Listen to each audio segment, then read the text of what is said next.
اعوذ باللہ من الشیطان الرجیم بسم اللہ الرحمن الرحیم الف لام میم احسب الناس ان يتركوا ان يقولوا آمنا وهم لا يفتنون۔ الف لام میم یہ حروف مقطعات ہیں۔ کیا لوگوں نے یہ سمجھ رکھا ہے کہ وہ بس اتنا کہنے پر چھوڑ دیے جائیں گے کہ ہم ایمان لائے اور وہ آزمائے نہ جائیں گے؟ وَلَقَدْ فَتَنَّا الَّذِينَ مِن قَبْلِهِمْ فَلَيَعْلَمَنَّ اللَّهُ الَّذِينَ صَدَقُوا وَلَيَعْلَمَنَّ الْكَاذِبِينَ۔ ہم ان سب کی آزمائش کر چکے ہیں جو ان سے پہلے گزر چکے ہیں، اللہ انہیں بھی جانتے ہیں جو اپنے ایمان میں سچے ہیں اور انہیں بھی جو جھوٹے ہیں۔ یہاں سے سورہ عنکبوت شروع ہو رہی ہے۔ اس میں 69 آیتیں اور 7 رکوع ہیں۔ اس صورت میں ایک مقام پر اللہ تعالیٰ نے مشرکین کے عمل کو مکڑی کے جالے سے تشبیہ دی ہے۔ عنکبوت کہتے ہیں مکڑی کو، اسی مناسبت سے اس صورت کا نام عنکبوت ہے۔ اس میں سب سے پہلے اللہ تعالیٰ یہ اہل ایمان سے سوال کر رہے ہیں، یعنی جو ایمان والے ہونے کا دعویٰ کرتے ہیں ان سے یہ سوال کیا جا رہا ہے، کیا تم یہ لوگ سمجھ بیٹھے ہو، کیا تمہارا یہ گمان ہے کہ تمہارے اس دعوے پر کہ تم ایمان لے آئے ہو ہم تمہیں یوں ہی چھوڑ دیں گے بغیر آزمائے ہوئے؟ کیا تمہاری آزمائش نہیں ہوگی؟ حق و باطل کی جو کشمکش ہے کیا تم اس میں مبتلا نہیں کیے جاؤ گے؟ وَلَقَدْ فَتَنَّا الَّذِينَ مِن قَبْلِهِمْ فَلَيَعْلَمَنَّ اللَّهُ الَّذِينَ صَدَقُوا۔ کیوں نہیں؟ تمہارے صرف اس دعوے پر، زبانی دعوے پر ہم تمہیں ایسے ہی نہیں چھوڑ دیں گے کہ ہم نے ایمان لایا اور ہم مومن ہیں۔ تم اگر یہ کہہ رہے ہو تو تمہاری آزمائش تو ضرور ہوگی، تمہارا امتحان ہوگا اور جان و مال کے نقصانات سے تم دوچار کیے جاؤ گے، اور پھر جو ہے ہم جانچیں گے کہ تم میں سے سچا کون ہے اور جھوٹا کون ہے، مومن کون ہے، منافق کون ہے، کھرے اور کھوٹے کی پہچان ہم کریں گے۔ کیونکہ اس سے پہلے بھی ایسا ہی ہوتا آیا ہے، سنت الہیہ یہی ہے کہ اللہ تعالیٰ نے ان تمام کو جانچا ہے جو تم سے پہلے گزر چکے ہیں، اور یقیناً تم بھی جانچے جاؤ گے، تمہاری بھی آزمائش ہوگی۔ اس میں اصل میں یہ اس کے شان نزول میں یہ بات بتائی جاتی ہے کہ صحابہ کرام کفار مکہ کی اذیتوں سے تنگ آ چکے تھے، ظلم و ستم مسلسل تکلیفیں پہنچانا، تنگ آ کر انہوں نے نبی صلی اللہ علیہ وسلم کے سامنے جا کر شکایت کی کہ یہ لوگ ہمیں بہت تنگ کر رہے ہیں، بہت ایذائیں پہنچا رہے ہیں، آپ اللہ سے دعا کر دیجئے۔ یہ سوچ کر کہ اللہ سے دعا کریں گے تو مدد آ جائے گی۔ نبی صلی اللہ علیہ وسلم نے فرمایا کہ دیکھو، یہ تو جو آزمائشیں اور تشدد ہے اور جو اذیت رسانی ہے یہ اہل ایمان کی تاریخ کا ایک حصہ ہے، یہ کوئی پہلی بات نہیں ہے، اس سے پہلے بھی ایسا ہوتا آیا ہے۔ تم سے پہلے جو اہل ایمان گزر چکے ہیں ان کے ساتھ تو بہت ایسے واقعات پیش آئے ہیں، یعنی ایسے بھی حالات ان کے سامنے پیش آئے ہیں کہ ان کو گڑھا کھود کر زمین میں ڈال دیا گیا اور ان کے سر پر سے آری چلا دی گئی، اور پھر ان کے جسم کو 2 حصوں میں بانٹ دیا گیا، اور پھر ان کے گوشت پر لوہے کی کنگھیوں کو پھیرا گیا تاکہ حتیٰ کہ ان کی ہڈیاں نظر آنے لگی۔ اس طریقے سے ان کو تکلیفیں پہنچائی گئیں، ایسی تکلیفوں سے وہ دوچار کر دیے گئے۔ اور پھر جو ہے صحیح بخاری ہی کی ایک حدیث ہے، احادیث الانبیاء میں یہ بات درج ہے کہ ہمارے اسلاف جو اسلام میں پہلے ایمان لانے والے جو حضرات تھے ان کے ساتھ ان کو جو تشدد کیا گیا ان کے اوپر، حضرت عمار، حضرت یاسر اور حضرت سمیہ، حضرت مقداد، حضرت بلال حبشی، حضرت صہیب رومی رضی اللہ تعالیٰ علیہ مجمعین، کیسی جو ہے ان کے اوپر ظلم و تشدد کا نشانہ بنا گیا، لیکن وہ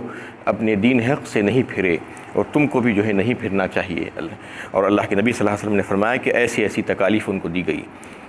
ام حسبتم ان تدخلوا الجنة ولما یاتکم مثل الذین خلوا من قبلکم مستهم الباساء والضراء وزلزلوا حتى يقول الرسول والذین آمنوا معه متى نصر اللہ الا ان نصر اللہ قریب۔ سورہ بقرہ پارہ 2 میں اللہ تعالیٰ نے ایسے ہی لوگوں کے لیے تذکرہ کیا ہے۔ کیا تم یہ سمجھ بیٹھے ہو، کیا تم نے یہ سمجھ رکھا ہے کہ تم یوں ہی جنت میں داخل ہو جاؤ گے؟ ام حسبتم ان تدخلوا الجنہ ولما یاتکم مثل الذین خلوا من قبلکم، جبکہ حالانکہ تمہارے اوپر ایسے حالات آئے ہی نہیں جیسے حالات اگلی قوموں پر آئے تھے، یعنی جو وہ لوگ جو ہے پریشانیاں اٹھائے تھے، جو تکلیفیں اٹھائے تھے، جو ایذائیں ان کو دی گئی تھی، ویسے حالات تو تمہارے اوپر نہیں آئے، اور ان کے ساتھ تو اتنی تکلیفیں ان کو دی گئی تھی، یہ ایسی مصیبتوں کا شکار اور ایسے بیماریوں میں اور مشکلوں میں پڑ گئے تھے کہ وہ ہلا ڈالے گئے اور جھنجھوڑ ڈالے گئے، اور پھر وہ یعنی اہل ایمان اور ان کے رسول جو ہے اللہ سے کہہ اٹھے کہ مدد کب آئے گی آپ کی، چلا اٹھے، تو اللہ تعالیٰ نے کہا کہ سنو، قریب ہی ہے اللہ کی مدد، الا ان نصر اللہ قریب۔ جب یہ حالات آ جاتے ہیں تو پھر اللہ کی مدد یقیناً آتی ہے، لیکن ویسے حالات آنا ہیں، اللہ تعالیٰ آزماتے ہیں اپنے بندوں کو۔ جنت اتنی آسان نہیں ہے، جو لوگ یہ سمجھ بیٹھے ہیں کہ اتنی آسانی سے مل جائے گی، اللہ تعالیٰ فرما رہے ہیں کہ اتنی آسانی سے تم جنت میں نہیں داخل ہو جاؤ گے، بلکہ بہت آزمائشی ہوں گی، جان و مال کے نقصانات سے دوچار کر دیے جاؤ گے۔ وَلَنَبْلُوَنَّكُمْ بِشَيْءٍ مِّنَ الْخَوْفِ وَالْجُوعِ وَنَقْصٍ مِّنَ الْأَمْوَالِ وَالْأَنفُسِ وَالثَّمَرَاتِ وَبَشِّرِ الصَّابِرِينَ الَّذِينَ إِذَا أَصَابَتْهُمْ مُصِيبَةٌ قَالُوا إِنَّا لِلَّهِ وَإِنَّا إِلَيْهِ رَاجِعُونَ۔ سورہ بقرہ ہی میں جو ہے اس کا تذکرہ آیا ہے دوسرے پارے میں، یعنی ضرور ہم آزمائیں گے تم کو تمہارے جانوں اور مالوں کے اور پھلوں کے نقصانات سے اور دیگر نقصانات کے ذریعے سے، اور جو ہے جب مصیبت پڑتی ہے اہل ایمان پر تو وہ کیا کہتے ہیں؟ صبر کرتے ہیں، اور جو ہے کہتے ہیں کہ اِنَّا لِلَّهِ وَإِنَّا إِلَيْهِ رَاجِعُونَ۔ یہ بھی تمہارا جو قول ہونا چاہیے، یہی تمہارا عمل ہونا چاہیے۔ تو اس میں یہ بات بتا دی گئی، واضح کر دی گئی۔ اصل میں جو ہے شان نزول کے اعتبار سے آپ یہ بات جان چکے ہیں کہ قرآن شان نزول کے اعتبار سے کچھ بات ہوتی ہے اس میں، لیکن جو ہے اس کا حکم عام ہوتا ہے ساری انسانیت کے لیے، یعنی اہل ایمان جو قیامت تک آنے والے جو لوگ ہوتے ہیں ان کو اللہ کا ایک پیغام ہوتا ہے اس میں چھپا ہوا، اس میں غور و فکر کی دعوت دی جاتی ہے۔ اصل میں شان نزول کے اعتبار سے تو یہ بات تھی کہ صحابہ کرام جا کر نبی صلی اللہ علیہ وسلم سے عرض کیے کہ ہم کو تکلیف دی جا رہی ہے، لیکن اس میں حکم عام کیا ہے وہ سمجھنے کی ضرورت ہے، جو سارے اہل ایمان کے لیے ہے، جو قیامت تک آنے والے ہیں ان کے لیے ایک پیغام ہے اس میں۔ اصل میں اللہ تعالیٰ اس میں سب سے پہلے تو یہ جانچ رہے ہیں ان لوگوں کو جو مومن ہیں اور جو کافر ہیں، ان کو امتیاز جو ہے لانا چاہتے ہیں۔ اللہ تعالیٰ دیکھنا چاہتے ہیں کہ کون سچا ہے اور کون جھوٹا ہے، اور کون کھرا ہے اور کون کھوٹا ہے، کیونکہ جب جو ہے غلط ملت ہو جائیں گے منافق مسلمانوں کے ساتھ تو اس کو جو ہے بہت نقصان پہنچا سکتے ہیں۔ اس لیے یہ نہیں، اس کا مطلب یہ نہیں کہ اللہ تعالیٰ نہیں جانتے تھے اب جاننا چاہ رہے ہیں، اللہ تعالیٰ تو ان کو ان کی پیدائش سے پہلے ہی جانتے ہیں کہ کون سچا ہے اور کون جھوٹا ہے، کون مومن ہے کون منافق ہے، لیکن اہل ایمان کو بتا دینا چاہ رہے ہیں، ان کے سامنے بھی جو ہے یہ امتیاز لا دینا چاہ رہے ہیں کہ دیکھو یہ اچھے ہیں اور یہ جھوٹے ہیں، یہ سچے ہیں اور جھوٹے ہیں، یہ مومن ہے اور یہ منافق ہیں، تاکہ وہ لوگ بھی ان سے بچ کر چل سکے۔ اس وجہ سے جو ہے یہ جو ہے کرنا چاہتے ہیں اللہ تعالیٰ امتحان اور آزمائش، اور اس میں چونکہ خصوصاً اہل ایمان ہی کے سے جو ہے خطاب کیا گیا ہے،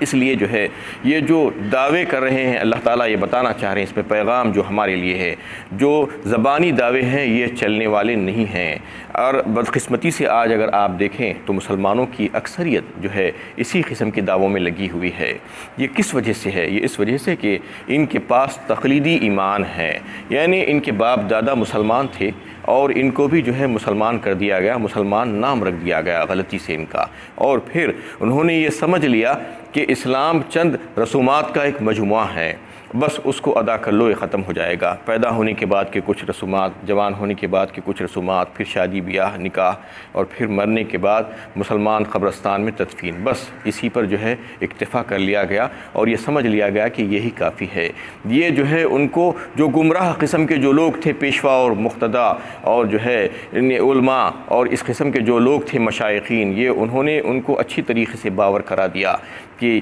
یہی جو ہے یہ چل جائے گا تمہارے لیے، یہ کافی ہے چونکہ تم کلمہ گو ہو۔ ان کے پاس شعوری ایمان آیا ہی نہیں۔ شعوری ایمان کا مطالبہ کرتا ہے قرآن، یعنی قرآن یہ مطالبہ کرتا ہے ہر مسلمان سے کہ تم اس کو اچھی طریقے سے سمجھ کر اس کا علم حاصل کر کے اس پر عمل کرو، یعنی قرآن کی جو تعلیمات ہے، جو رسول اللہ صلی اللہ علیہ وسلم جو تعلیمات لے کر آئے ہیں اس کو سمجھو، اس پر پھر سمجھ کر اس پر عمل کرو خلوص کے ساتھ۔ لیکن یہ لوگوں کے پاس چونکہ شعوری ایمان نہیں ہے اور بس یہ شارٹ کٹس ڈھونڈتے رہتے ہیں، اور اس قسم کے جو لوگ ہیں جو اپنی زندگی بنانے پانے کی خاطر وہ لوگوں کو کچھ نہ کچھ مشورے دے دیتے ہیں جو خود گمراہ دوسروں کو بھی گمراہ کرتے ہیں۔ اس قسم کے لوگ یہ ان کو اچھی طریقے سے ان کے دل میں یہ بات ڈال دی ہے کہ تمہیں کو اور مزید کچھ کام کرنے کی ضرورت نہیں ہے، بس تم دعوے کر لو یہ کافی ہو جائے گا، تم مسلمان ہو، تم کلمہ گو ہو، تم ضرور بضرور جنت میں جاؤ گے۔ یہ بات ان کو بتا دی گئی، یہ مغالطہ ہو گیا ہے، ان کو یہ غلط فہمی ہوئی ہے، اور اسی وجہ سے ہوئی ہے کہ یہ لوگوں نے ان کو یہ بات بتا دی ہے اور جو ہے یہ سمجھا دیا ہے۔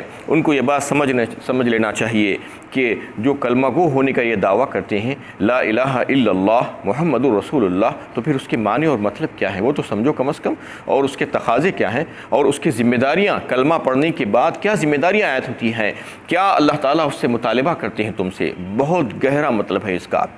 سمجھنے کی کوشش کیجئے۔ اگر یہ اتنا آسان ہوتا اور اتنا سہل ہوتا تو پھر اتنی مخالفتیں کیوں ہوتی؟ کفار مکہ اور مشرکین عرب، پھر ساری دنیا کے لوگ اسلام کے اور مسلمانوں کے کٹر مخالف بنے ہوئے ہیں، آج قبول نہیں کرتے ہیں۔ کیا وجہ ہے آخر قبول نہیں کرنے کی؟ اگر کلمہ پڑھنا ہی ہوتا، ایک کلمہ زبان سے ادا کرنے کی ہی بات ہوتی، لا الہ الا اللہ محمد رسول اللہ، تو کیا مشکل ہوتا ان کے لیے؟ آج ساری دنیا پڑھ سکتی ہے، ایک نہیں 1000 بار بھی اگر آپ کہیں گے تو پڑھ لیں گے۔ ان کو کیا ہے اس سے مطلب؟ اگر وہ ان کو سمجھنا نہیں ہے، اس پر عمل کرنا نہیں ہے، اس کے تقاضوں کو پورا کرنا نہیں ہے، تو کئی بار پڑھ سکتے ہیں، کوئی بھی پڑھ سکتے ہیں۔ کوئی مسلمان پڑھے تو یہ ایسی کوئی خاص بات نہیں ہے۔ اس کو سمجھنا چاہیے، کلمے کے 2 جز ہیں، لا الہ الا اللہ ایک ہے، محمد رسول اللہ دوسرا جز ہے۔ لا الہ الا اللہ کا کیا مطلب ہے؟ توحید کا اثبات ہے اس میں، اور اللہ تعالیٰ کی توحید کو سمجھایا گیا ہے، اسے اکتا اور تنہا ہونا بتایا گیا ہے۔ سب سے پہلے نفی کی گئی ہے سارے معبودان باطلہ کی،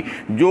دنیا میں جو ہے جن کی عبادت کی جاتی ہے، جن کی پرستش کی جاتی ہے، ان کی جو ہے نفی کر دی گئی ہے، اور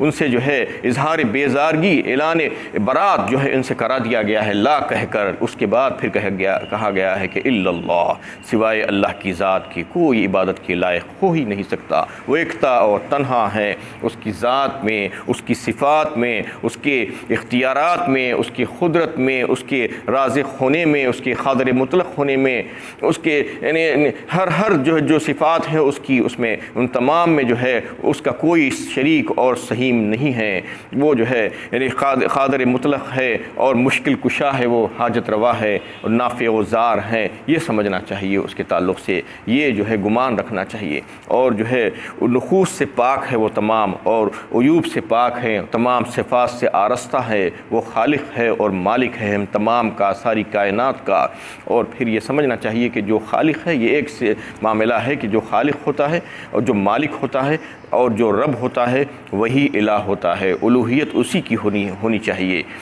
جس نے پیدا کیا ہے اسی کی عبادت ہونی چاہیے، جس نے پیدا نہیں کیا، جو مخلوق ہے خود، وہ جو ہے اس کی عبادت کیسے ہو سکتی ہے، یہ بات سمجھ لینا چاہیے۔ تو یہ صفات اللہ ہی میں جو ہے تلاش کرنے چاہیے، ایک ہی اللہ کی عبادت، کسی غیر اللہ کی عبادت نہیں، اس کا انکار، اس سے اعلان برات، بیزارگی، یہ جو ہے اللہ تعالیٰ کروانا چاہتے ہیں اس چھوٹے سے ٹکڑے میں۔ اس کے بعد پھر محمد رسول اللہ کا کیا مطلب ہے؟ بہت گہرا مطلب ہے محمد رسول اللہ۔ اس میں اس بات کو تسلیم کرتا ہے بندہ کہ محمد صلی اللہ علیہ وسلم اللہ کے سچے نبی اور رسول اور پیغمبر ہیں، اور پھر یہ تسلیم کرنے کے بعد کہ آپ کی لائی ہوئی تعلیمات اور آپ کے طریقوں کو جو ہے اگر کوئی نہیں مانتا ہے اس سے کیسا انحراف کر سکتا ہے بتائیے؟ اگر کوئی یہ بات تسلیم بھی کرتا ہے پھر آپ کے طریقوں کو اور آپ کی لائی ہوئی تعلیمات سے انحراف کرتا ہے، اور یہ کہتا ہے کہ میں تو جو ہے آپ صلی اللہ علیہ وسلم سے شدید محبت کرتا ہوں، بے انتہا محبت کرتا ہوں، لیکن آپ کے طریقوں کو چھوڑتا ہے، آپ کی سنتوں سے منہ موڑتا ہے، تو پھر یہ جھوٹا ہے،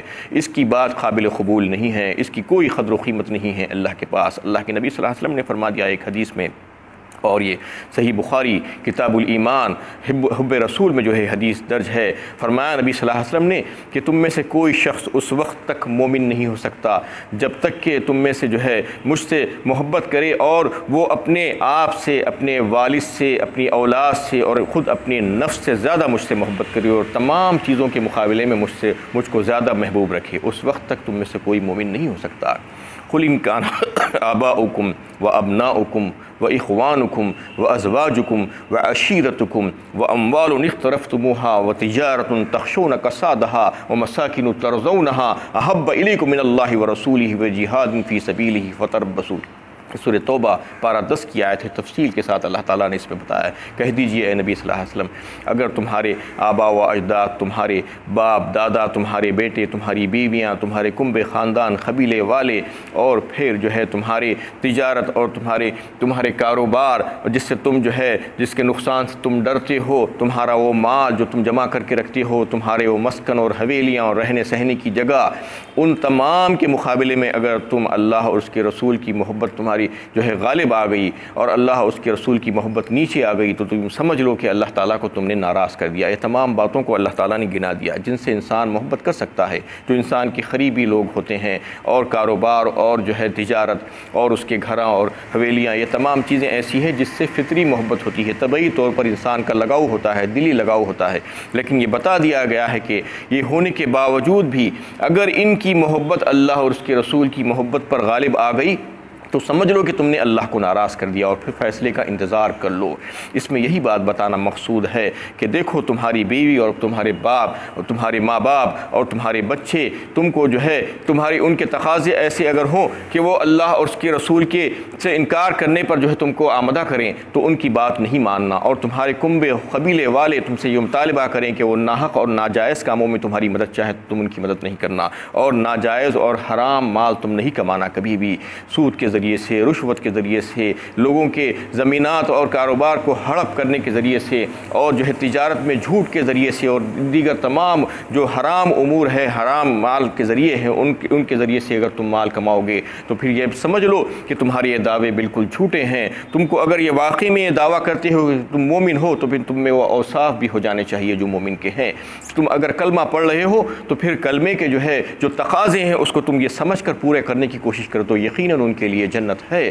یقیناً اللہ تعالیٰ، اللہ کے نبی صلی اللہ علیہ وسلم نے فرما دیا کہ جو کلمہ گو ہے، جو اخلاص کے ساتھ کلمہ پڑھے گا، اس پر عمل کرے گا، اس کے تقاضوں کو پورا کرے گا تو اس کے لیے جنت ہے۔ لیکن جو ایسا نہیں کرے گا، نمازوں سے غفلت، فرائض سے غفلت، واجبات سے غفلت، سنتوں کی پرواہ نہیں، تو پھر اس کے لیے جنت نہیں، اس کے لیے تو سزائیں ہیں۔ وآخر دعوانا الحمد للہ رب العالمین۔